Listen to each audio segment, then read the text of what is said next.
I'm videotaping. Good afternoon. I've been here several times over the last 30 years. My name is Kim Goodloe. I reside in Hanover County, and I'm board president for the ARC of Virginia. I also have twin boys that were born with intellectual and developmental disabilities, which started me on this journey. The ARC of Virginia is a statewide advocacy organization representing people with disabilities and their families. We tailor our budget and legislative priorities to provide the most direct impact on the lives of children and individuals with developmental disabilities and their families. This year, as is every year since I've been alive, we are asking you to fully fund Priority 1. All of the children and adults that reside on that list are at risk for institutionalization.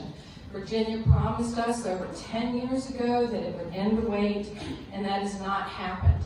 We are failing our most vulnerable citizens who, through no fault of their own, have developmental disabilities and their families are struggling to survive. When Virginia was sued, there were only 6,000 people on the DD waiver waiting list for home and community-based services. Today, there are over 12,000 people. This is moving us in the wrong direction and must be addressed by starting with the full funding. Fully funding the Priority 1 wait list turns our system into a proactive one that intervenes in people's lives before they are in crisis. Our second budget priority has to be to increase the rates. You heard from prior speakers how hard it is to live on the salary of a direct support person. They are basically forced into poverty. We appreciate the governor's commitment and his inclusion of rate increases in his budget, but it does not go far enough to make meaningful differences in the system.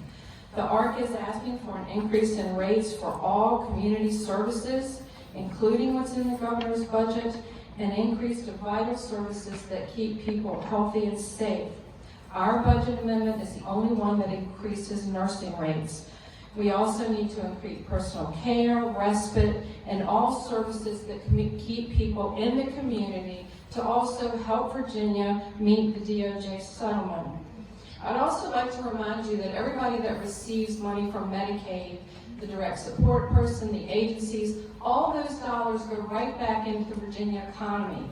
They are not being spent in luxury resorts overseas or big vacations. They go right back into the retailers and the businesses that operate in Virginia.